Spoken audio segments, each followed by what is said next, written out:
जय श्री महाकाल आदेश। तो अभी मैंने कुछ वीडियो देखे हैं और समझे हैं। तो उन वीडियो में इस तरीके से भ्रमजाल फैलाया गया है, जो भ्रमजाल फैला हुआ है, तो उसमें कई ऐसी चीजें हैं, कई ऐसी वार्ताएं हैं कि जो आगे बढ़ने वाले साधकों को हतोत्साहित कर देंगी। वो प्रोत्साहित नहीं करेंगी, वो डर जाएगा। ओहो, इतना बड़ा आडंबर, इतनी बड़ी। एक मैं कहानी सुनाऊं आपको कि एक बार क्या हुआ कि दो मित्र थे और दो मित्र थे। एक अलग जाति से था, एक ब्राह्मण था। तो उसका जो सरनेम था वो था पांडे, यानी पांडेय। तो उनको पाड़े पाड़े बोला जाता था। तो दोनों मित्र थे। तो उसके पिता ने उससे कहा कि भाई अब तुम्हारी शादी होने वाली है और बारात में तुम अपने उस दोस्त को मत ले जाना। तो वो जो लड़का था बोले मैं तो ले जाऊंगा। तो बोले उसको बोल देना कि तुम पांडे हो। बोले ठीक है। बोले कोई भी पूछे कौन है तो बोलना पांडे। ठीक है। उसने अपने दोस्त को समझा दिया। बारात पहुंची तो जहां ठहराया गया था बारात को, तो वहां से एक एक व्यक्ति को बुलाया जा रहा था। सबके पैर धोए जा रहे थे। एक प्रथा थी, ये अभी अभी तक चलती रही, अभी बंद हुई है। अब नहीं करते हैं लोग बाग, लेकिन पहले क्या है, हर बाराती के पैर धोए जाते थे। एक थाली होती थी, उसमें से पैर धो धो के निकलते जाएंगे, वहां बैठते जाएंगे, भोजन परोसे जाएंगे, उन्हें भोजन कराया जाएगा। तो जब उसका नंबर आया तो वो थाली में घुसने के पहले, थाली में पैर रखने के पहले हिचका। तो जो पैर धो रहा था उसने ऊपर गर्दन उठा के देखा, कौन हो? तो बोला पांडे। बोले पांडे? बोले कौन पांडे? तो बोला हाय अल्लाह, पांडे में पांडे, एक पांडे, इसके अंदर दूसरा पांडे, कितने पांडे? मैं तो फंस गया। वो फंस गया, उसे एक तरफ कर दिया गया। बोले कोई बात नहीं, चलो बैठो, साथ आए हो, अच्छी बात है। कहने का मतलब ये है कि तंत्र में ये, फिर उसके बाद वो, फिर उसके बाद वो। अब चलो छोटी सी बात बता दे, अगर कोई तांत्रिक किसी को ठीक करने के लिए अपनी शक्ति भेजेगा तो पहले उसे वहां के क्षेत्रपाल को मनाना होगा, क्योंकि क्षेत्रपाल उसे प्रवेश नहीं करने देंगे उस क्षेत्र में। तो इतनी विस्तृत तरीके से समझाने से क्या होता है कि जितना तुमने समझाया ये भ्रमजाल है, केवल उसे हतोत्साहित करने का। लेकिन जितने लोग मेरे पास साधना करने आए हैं, तो सबसे पहले वो अनुबंध, वो हवन, वो प्रक्रिया उन्हें वही कराई जाती है कि कोई भी शक्ति इनकी शक्ति को रोके ना, और वो जाके उसे ठीक करे। इसीलिए वो अपने पास से हजारों किलोमीटर दूर तक के ग्रस्त व्यक्ति की जो नकारात्मक ऊर्जा है उसे हटा देते हैं। 8 से 10 लोग सीख चुके हैं एक एक करके। उनमें से कुछ लोगों के वीडियो भी है, आप जाके उन्हें देखिए। तो ये सारी चीजें सभी को पता होती हैं। जो उच्च कोटि के तांत्रिक होते हैं उन्हें पता होता है कहाँ शक्ति रुक जाएगी, कहाँ आगे नहीं बढ़ पाएगी। तो उन सभी चीजों को ध्यान में रखते हुए एक ऐसा विधान तैयार किया जाता है, उस विधान के तहत तुम जिसे क्षेत्रपाल बोलते हो वो क्षेत्रपाल नहीं होते हैं। वो हर गांव की जो सीमा होती है, उस सीमा के एक देव होते हैं, वो क्षेत्रपाल नहीं होते। क्षेत्रपाल कौन होते हैं आपको पता है? क्षेत्रपाल भैरव जी के ही एक स्वरूप है, और वो नहीं रोकते हैं शक्तियों को। दूसरी बात, आप जो कह रहे थे कि नकारात्मक ऊर्जाएं पिंड में जाके बैठ जाती हैं। पिंड जानते हो आप क्या होता है? पिंड होता है वो स्थान जहां पे आत्मा का निवास होता है। वो गंदी जगह नहीं होती। हाँ, तुम्हारे सूत्र ठीक हैं। जो तुम कह रहे हो कि जो अंदर प्रवेश कर गई तो उसे निकालना बहुत जटिल होता है। जैसे मैंने इस विषय में बहुत पहले बताया था कि जो ऊर्जा रक्त में शामिल हो गई है उसे निकालना असंभव तक मुश्किल है। मैंने ये नहीं कहा था कि असंभव है, उसके लिए अलग प्रक्रियाएं होती हैं और अलग सूत्र होते हैं, अलग विधान होते हैं, बशर्ते तुम्हारी भाषा है एक क्षेत्रीय भाषा। शायद, गहोए, शीतला, तमाम जो भी हैं, अब मैं उतने नाम नहीं लूंगा नहीं तो कॉपीराइट का मसला फंसेगा। तो तुम्हारी वो क्षेत्रीय भाषा है तो तुम सबको ऐसे ऐसे घुमा कि कभी वही शीतला बहुत मारक हो जाती है, बहुत प्रचंड हो जाती है, कभी कभी वही शीतला को तुम खदेड़ पाते हो, उनको दौड़ा लेते हो। तो ऐसे तुम्हारे विवादास्पद, जैसे मैं अभी कुछ क्लिप सुनवाऊंगा। बैजेंद्र जी, आप कौन है? कुशवाहा जी हैं? क्या कुशवाहा जी? हाँ, आप सब्जी की दुकान किए हुए थे पहले। हाँ, आप तो वैसे ही एक्टिव हो। आप वो मंगल वगैरह का वो डाले हुए थे, वो मंगल था ना जो। नहीं गुरु जी, एक बात और है, हम वहाँ सीख भी रहे हैं गुरु जी। हाँ, हमने 2,000 रुपये जमा किए, 2,000 रुपये में सिखा रहे थे, लेकिन समझ में नहीं आया तो हम इस्तेमाल बंद कर रहे हैं ना उनका। वो समझ में भी नहीं आएगा तुम्हें, इसलिए नहीं आएगा कि जो लोग यहाँ से सीख के वहाँ गए हैं तो वो उल्टा हो गई उनके साथ कहानी। अगर आप जाप करेंगे तो दिक्कत आ जाएगी। आपकी एक जाप करने वाले को दिक्कत होती है, करना हो भले कर लो। नहीं कर रहे, हम बंद कर रहे हैं, हमें समझ में नहीं आया। वो हम जो जमा थकी है तो वो परेशानी बढ़ रही है। जिस दिन से हमने जाप किया उस दिन से और परेशानी बढ़ रही है। नहीं, हमने उनसे कहा था गुरु जी हमारे जैसे घर की समस्या है तो ये हल करवा दो। जैसे हम इनमें उलझे हुए, हम इनमें आगे नहीं बढ़ पाए तो हम कैसे वाला पैसा जमा कर, हम काम कर भी जाओ, घर बीमारी आ जाए तो हम काम नहीं कर पाए। हमने कहा कोई क्या धीरे धीरे हट जाएंगे, हम पैसे नहीं जोड़ पाए तो कैसे हटे ना बताओ।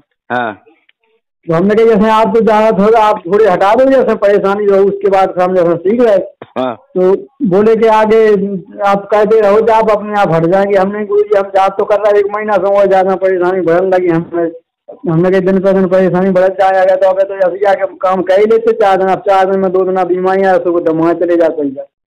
जो क्या बोले वो? तो बोल रहे थे क्या, तो जैसा आपका समझ में आ ऐसा करो। हमने कहा ठीक है, तो हमने कहा हम बंद कर रहे हैं, हम आगे नहीं जुड़ सकते हैं। अच्छा अच्छा। हाँ, हमने हम परेशानी ज्यादा आई, हमने पैसा जो है हो गया तो मजदूर कह के खाई या खर्च कर या, जब वो मजदूर को पैसा बीमारी में चलो जाकर काम में लगे थे।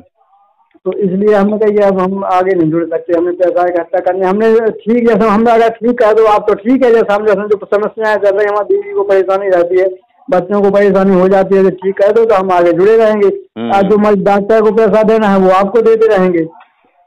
नहीं, तो काम ऐसा करो कि भाई किसी को पैसा ही ना देना पड़े, है ना। तो हम जैसे पहले बासा जी के वीडियो देखते थे, हमने जाप भी किया, 1.25 लाख नमाज मंत्र जाप भी किया, ओम नमः शिवाय का जाप भी हमेशा कहते रहते हैं। माने सेवा भी बराबर कहते रहते हैं, पूजा पाठ कहते गए, रात को 10 से 11 बजे तक कहते हैं जाप में। तो बासा जी से काफी दिनों से जुड़े हैं और आपसे भी मैंने वैसे जुड़े हैं जी। तो पहचानते हैं कि उनसे नहीं आप संपर्क नहीं कर सकते। वो तो क्या है कि उन्होंने कहा था कि हम जैसे कम पैसों में सिखा देंगे। हमने कहा चलो ठीक है, अब जैसे कहीं भी कुछ मिल रहा है तो हमने तो 1 मंथ हुआ है अभी तो हम बंद कर रहे हैं। हमने तो बोल दिया था गुरु जी हमें समझ में नहीं आई कुछ, हम बंद कर रहे हैं। मंगल जी का भी उन्होंने बताया था जाप वो सावर मंत्री है तो वो जाप करने लगे थे बीच में, तो वो जाप उनका कितना पढ़ने लगे तो हमने रोक दिया। हमने कहा अब जाप नहीं कर पाओगे।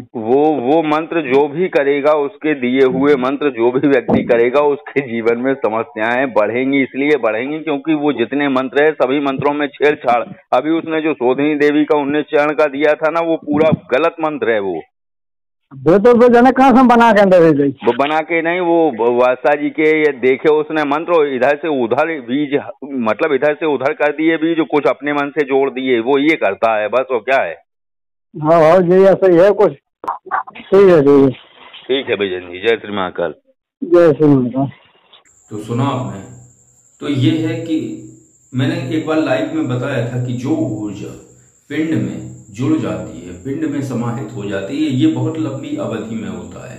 जैसे 15 से 25 साल हो गए हो, किसी ऊर्जा को हटाया न गया हो, तो वो उसमें समाहित हो जाती है, जुड़ जाती है।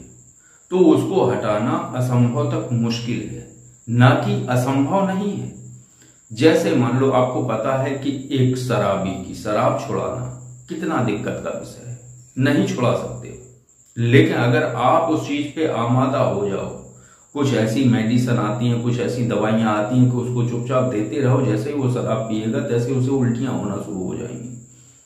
तो यही टेक्निक होती है। एक नशेड़ी का नशा छुड़ाना बहुत जटिल प्रक्रिया है, असंभव तक मुश्किल है, लेकिन असंभव नहीं है। उनको मेडिसिन दी जाती है, उनको कुछ और अलग तरीके से थेरेपी दी जाती है, तो वो नशा छूट जाता है। लेकिन असंभव तक मुश्किल इसलिए है कि साधारण प्रक्रियाओं से वो नहीं ठीक होता है। तो ये मैंने लाइव में बहुत पहले बता दिया था। अब आप नहीं, अब तुम उन प्रक्रियाओं को एक बहुत अलग तरीके से खिचड़ी पकाकर, दूसरों को डराकर, और एक और है ये जो जूता मारने वाली बात है, तो अपनी ही बात पे कायम नहीं रहते हो। दूसरी बात, जो क्लिपें तुम डाल रहे हो वो क्लिपें इतनी खतरनाक है कि अगर कोई व्यक्ति उन क्लिप को उठा के तुम्हारे ऊपर मानव अधिकार आयोग में शिकायत कर दे तो तुम्हारी धज्जियां उड़ जाएंगी, क्योंकि एक महिला के कान पकड़ के एक व्यक्ति पीछे से लात मार रहा है उसको। ठीक, एक वो हो गई। दूसरा, एक व्यक्ति को डाले हुए हो 4-4, 6-6 लोग उसको जूते मार रहे हैं। अगर मानव अधिकार आयोग में इस बात की शिकायत हो जाती है तो तुम्हारी विधा अलग है। तुम दौड़ा दौड़ा के, हिला हिला के, बाल खींच खींच के, आज तक मैंने ऐसे कभी किसी को छुआ ही नहीं, कभी अपने पास बुलाता ही नहीं हूं। जब जिसको ठीक करना हो दूर से ही, अगर वो आ गया तो वो बैठेगा कम से कम 10 फुट दूर, कोई खेलना खिलाना कुछ नहीं। ये होते हैं ढोंग नहीं बोल सकते, ये होते हैं जो ओझा होते हैं छोटे मोटे, ये इसी तरीके की नौटंकीबाजी करवाते हैं, क्योंकि उनके पास वो प्रक्रिया नहीं होती है। अब तुमने तो ऐसी कहानी पढ़ दी इतनी बड़ी कि वो ऐसा होता है, वो गहोए काली हुए, उनसे वो नहीं ली। तुम सिंह वाहिनी को ऐसे बुला लेते हो, तुम्हारी भाषा से, मैं नहीं कह रहा हूं। तुम मां काली को ऐसे बुला लेते हो, आइए, ठीक है। फिर तुम उन माता काली का एक अंश निकाल के दे भी देते हो। तुम खुद कह रहे हो कहीं, तुमने खुद कहा है कहीं कि मां काली का एक अंश हम आपको देंगे। जो कोई आप ऐसे क्या दोगे, आप कौन सा अंश दोगे, किस तरीके से दोगे?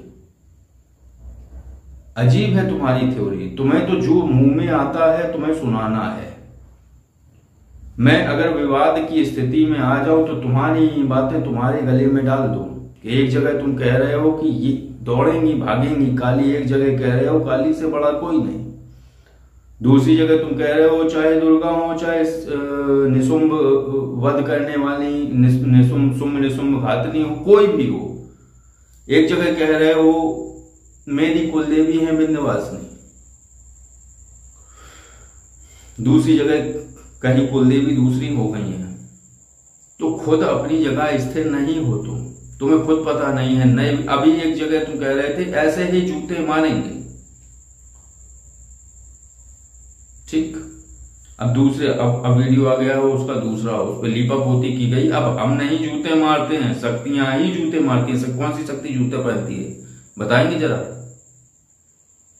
कौन सी शक्ति ने जूते पहने हुए हैं? कौन सी शक्ति जूते मारी? अभी आपने एक नई कहानी पर थूक के चटवाते। और यही जो क्लिपें तुम डाल रहे हो अपनी वीरता दिखाने के लिए, क्या मैं नहीं डाल सकता हूं? ये क्लिपें तुम्हारे लिए खुद फंदा बन जाएंगी, निकाल नहीं पाओगे गले से। अगर कोई व्यक्ति मानव अधिकार आयोग में तुम्हारी शिकायत कर देगा तो धज्जियां उड़ जाएंगी, समझदार हो। और दूसरी बात एक और है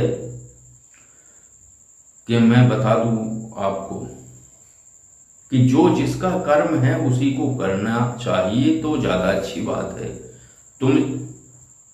तुम नहीं, 4 वर्ण होते हैं, ब्राह्मण, क्षत्रिय, वैश्य, और सभी वर्णों के अपने अपने कार्य होते हैं। क्षत्रिय का क्या कार्य है ये आपको पता है? तो क्षत्रिय का जो कार्य है उस कार्य को करो, संरक्षण दो। तुम संरक्षक हो ब्राह्मणों के, गौ के, तुम ब्राह्मण ना बनो, क्योंकि ब्राह्मण का जो कार्य है वो उसे करने दो, वो तुम्हारा जो कार्य है, क्योंकि क्षत्रिय का कार्य है संरक्षण देना, वो वीर होता है, वो तांत्रिकगिरी कहाँ करता है।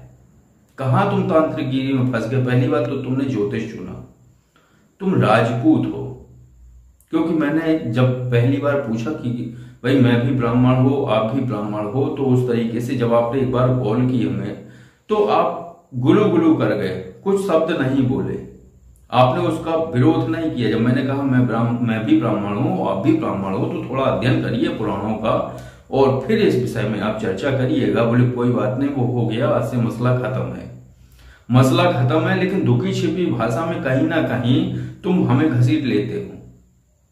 तुम्हारे वो गुरु, तुमने बोला है कहीं, याद आ जाएगा, या कुछ ऐसे तांत्रिक जो फूंक मार के पानी अभिमंत्रित कर देते हैं, लौंग का उसारा कर देते हैं, नींबू घुमा देते हैं, ऐसे ऐसे तांत्रिक हैं। क्या उन्हें पता है कि क्या तुम्हारी शक्ति वहां क्षेत्रपाल से निकल जाएगी? क्षेत्रपाल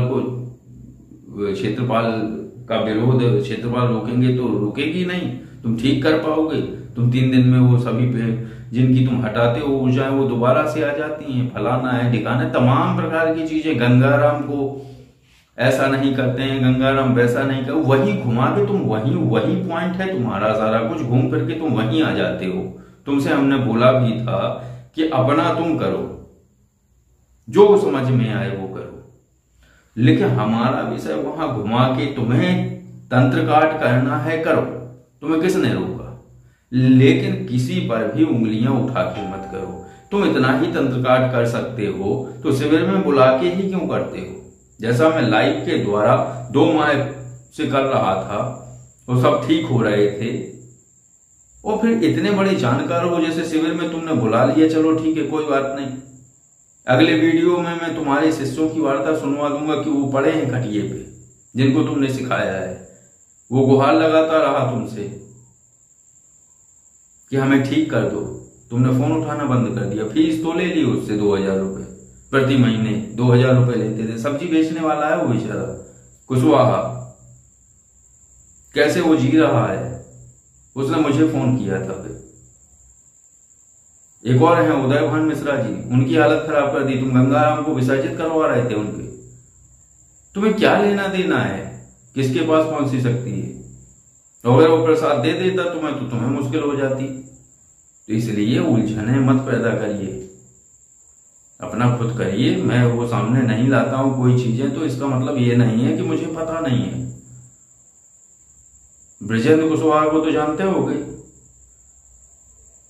तो उसको कितनी दिक्कत हो रही थी। उल्टे सीधे वो साबर मंत्र दे दिए, वो बता रहा था इधर से उधर वो मंत्र उठा के गलत सलत शोधनी मंत्र, दुनिया भर के मंत्र उसको दे दिए, वो कर रहा था। उसकी स्थितियां खराब, जैसे वो मंत्र जाप करे तैसे उसकी हालत खराब हो जाए। उसके बाद पैसे हैं नहीं दिखाने के लिए। तो इस तरीके से अगर आप सिखाओगे तो कैसे ठीक रहेगा? हाँ, शिविर तुम चलाओ, जैसे करना है वैसे करो, हमें इससे कोई दिक्कत नहीं, मैं कहां कुछ बोलता हूं। लेकिन अगर घूम फिर के कहीं घुमा के भी अगर आपकी उंगली हमारी तरफ घूमी तो फिर हम शुरू कर देंगे। अगर आपको लगता है कि शुरू कर लो, तुम जैसे 36 हैं, तो फिर कोई बात नहीं। जब 36 पीछे पड़ जाएंगे तो फिर आपको दिक्कत होने लगेगी, क्योंकि वही है दिक्कतें कि मैं आपकी वो भी ऑडियो यहां चला दूंगा जिसमें आपने कहा है कि मैंने बोल दिया है कि आइंदा आपके विषय में कोई चर्चा नहीं होगी, और मैं कभी जीवन में पलटता नहीं हूं, अपनी बात से पलटता नहीं हूं। तो यहां तुम खुद पलट रहे हो। वादा तो तुमने किया था, हमने कहां किया था। हमने तो यही कहा था कि अगर यही आप ही ने कहा था कि वात्सा जी से भी बोल देना, और मैं भी अब आपके उनके विषय में कभी कोई चर्चा नहीं करूंगा। ये तो कुछ बीच वाले थे जो मुझे भड़का देते थे कि तुम ऐसा करो, तुम वैसा करो। बाकी सारी ठीक है, कोई बात नहीं है, करिए आप अपना, लेकिन घूम फिर के उस विषय में मत जाइए जहां पे हमें लगे कि हम हैं। आपको जो ठीक लगे वो करें, उससे कहां दिक्कत है। शिविर करें या जो भी करना है वो करें, अच्छी बात है। ये तो जैसे आपने कहा था कि जो ये ऐसा करते हैं वो बधाई के पात्र है, एक तरफ तो उंगली उठाते हो, दूसरी तरफ बधाई के पात्र बनाते हो। अजीब आदमी हो। तो बस आज की चर्चा आपके लिए ही थी, और जो भी बातें करते हो और जो भी क्लिपें चलाते हो, जैसे तुमने कहा था कि वो जो है हमें तो 1 से 1.5 लाख 2 लाख रुपए मिल जाएंगे, वहां जाएंगे हम टीवी पे चैनल पे आ जाते हैं, हम तो जाते नहीं है, पैसों की कोई कम। तो मैंने क्या कहा था कि मुझे पता है, और जो ये क्लिपें चला रहे हो इनका भी मुझे पता है कि वास्तविकता है क्या। ऐसी क्लिपें मैं ढेरों बना दूंगा, और तुमसे अच्छी। क्या सिद्ध करना चाहते हो इससे? हाँ, कुछ सीधे साधे लोग हैं, वो भ्रमित हो सकते हैं तुम्हारे इस माया जाल से, और तुम्हें भी वास्तविकता पता चल रही होगी कि मैं क्या कहना चाहता हूं। वास्तविकता वही है जो आप समझ गए हो। तो इन क्लिपों का कोई महत्व तो नहीं है, लेकिन अपना करो, अच्छी बात है, करते रहो। और ऐसा नहीं है ये क्लिपें उठा ली गई हैं, जिनको उठाना था उन्होंने रख ली हैं, कभी तुम्हारे लिए इस्तेमाल की जाएंगी। क्योंकि अगर तुम्हें अक्ल होती तो तुम इस तरीके की ऑडियो देखो। उस महिला की पीठ में एक लात मार रहा है वो आदमी, तो तुम खुद तो अपना लप लप लप लप करके चले जाते हो, तुम्हें पता होता नहीं है तुम क्या कह के गए हो, क्या कहना चाहते हो, और पूरा उसमें ऐसा दही और रायता सारा कुछ मिला मिलू के उसको जाने क्या बना देते हो। तो उस महिला की लात मार रहा था, वो कान ऐसे उमेटे हुए था, और एक लड़के को डाले हुए थे, 2-4 लोग पीट रहे थे उसको।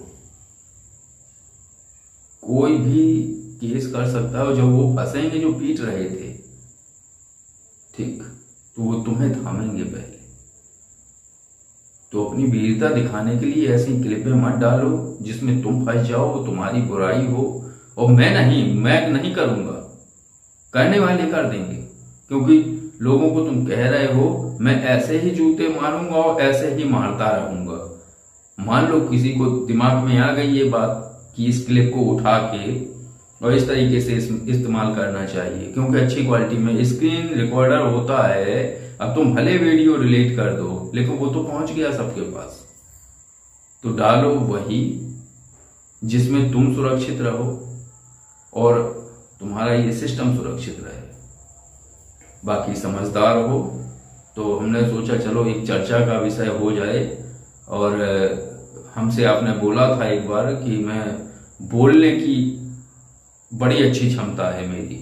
हाँ, आपकी बोलने की क्षमता है, मैं कई बार इस बात को दोहराया है मैंने कि बोलने की बहुत अच्छी क्षमता है, लेकिन बस क्षमता है बोलने की, लेकिन वो उसका अर्थ क्या आएगा ये पता नहीं। आप तो पढ़ बोलना शुरू कर देते हो, तो बोलते ही चले जाते हो, लेकिन धारा प्रवाह बोलने के बाद रस क्या निकलता है, लॉजिक क्या है उसका, ये आपको पता नहीं होता है। आपने तो एक विषय उठाया और लगातार कंटिन्यू बोलते चले गए, और बोलते बोलते अब उसका क्या रस निकलेगा, क्या अमृत बनेगा या जहर बनेगा, उससे आपको कोई लेना देना नहीं। चलिए, तो आज का विषय इतना ही था, और जितनी चर्चा हुई आप समझदार हैं, समझ गए होंगे, तो इसको समझें और आगे के लिए जो भी अपना बनाए या बनाते रहे, मुझे इससे कोई लेना देना नहीं है। बाकी जो मुझे बताना था मैंने बता दिया। आदेश। जय श्री महाकाल।